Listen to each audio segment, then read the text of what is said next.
سڵات لێ بێ بەڕێزان تیمی میدیایی ڤار ئەمڕۆژ لەگەڵتان بەرداوامە بێ بۆ ڕووماڵکردنی دانیشتەکەی پەرلەمانی عێراق لە خولی شەشەمی یاساداناندا. تیمی میدیایی ڤار ئەمڕۆ تاکە تیمی میدیاییە کە گەشتۆتە نێو پەرلەمانی عێراق لە ئێستادا وەک ئەبینن کە هۆڵی فەرمانگەی میدیایی پەرلەمانی عێراق چۆڵە هیچ میدیەکاریەک لێرە نیە، بۆ تەنها تیمی میدیایی ڤار هاتوون بۆ ڕووماڵی دانیشتە تایبەتەکەی ئەمڕۆ کە تایبەتە بە ئەنجامدانی گەڕی سێهەمی هەڵبژاردننی جێگری سەرۆکی دووەمی پەرلەمانی عێراق. کەمێکی تر پێ ئەچێت کە زەنگی پەرلەمان لێ بدرێت بۆ کۆبوونەوە و هاتنە ژوورەوەی پەرلەمانتاران بۆ دەستپێکردن و خۆت ئامادەکاریەکان بۆ دەنگدان بۆ هەڵبژاردننی جێگری دووەمی سەرۆکی پەرلەمانی عێراق کە لە نێوان دوو پەرلەمانتاری کورد ئەوانیش ڕێبوارکەریم سەر بە فراکسیۆنی هەڵوێستی نیشتیمانی و هەروەها شاخەوان عەبدوڵڵا سەر بە فراکسیۆنی پارتی دیموکراتی کوردستان بەڕێوە دەچێت. لە دوێنێ کاژمێر پێنجی ئێوارەوە دوو گەڕی هەڵبژاردننی جێگری دووەمی سەرۆکی پەرلەمانی عێراق بەڕێوە چوو. لە هەردوو گەڕەکەیە ڕێبوارکەریم پەرلەمانتاری فراکسیۆنی ڕەوتی هەڵوێست بە دەنگێکی زۆر لە پێش نارەکەی شاخەوان عەبدوڵڵا بوو ڕێکاوەرەکەی،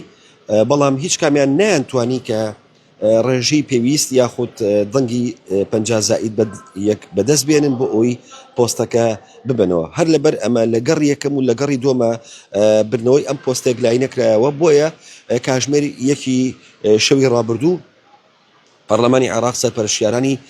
دانیشتنەکە بڕیاریاندا کە شەبڕکێکە بخەنە گەڕی سێهەمەوە. کەمێک پێش ئێستا قسم لەگەڵ ئەحمەد دوڵفی کرد کە پەرلەمانتاری فراکسیۆنی ئەعمار و تەنمیەیە ئاوەدانی و گەشەیە کە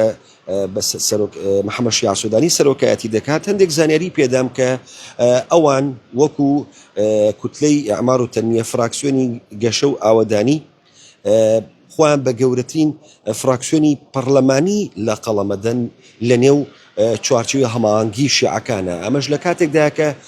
دوێنێ چوارچێوی هەماهەنگی شیعەکان نووسراوێکی ئاراستەی سەرۆکی پەرلەمانی عێراق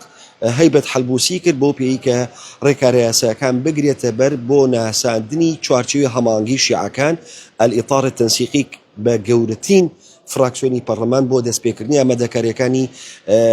تایبەت بە هەڵبژاردننی کاندید یاخود پێشکەشکردنی کاندیدی سەرۆکوەزیرانی داهاتوو کە لە ئێستادا لە نێوان سێ ڕکابەریدا بەڕێوە دەچن. ئەوانیش محەممەد شیع سوودانی بە گوتەی ئەحمەد دوڵفی محەممەد شیع سوودانی لە ئێستادا لە هەموو کاندیدەکانی تری چوارچێوی هەماهەنگی شیعەکان چانسی زۆرترە و ئاماژەی بۆش کرد ئەوان دەستبەرداری محەممەد شیع سوودانی نابن و هەوڵێن بۆ بەدەستهێنانەوەی خولی دووەمی سەرۆکایەتەکە. بەڵێ بەڕێزان لەگەڵتان بەرداوام ئێمەش چاوەڕوانی دەستپێکی دانیشتەکەی پەرلەمانی عێراق دەکەین ئەمڕۆ کە پێ ئەچێت با بڵێن کێبڕکێکە لە نێوان هەردوو ڕکابەرەکە شاخەوان عەبدوڵڵا و ڕێبوارکەریمە بە شێوک لە شێوەکان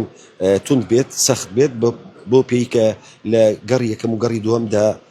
یەکلا نەبووەوە.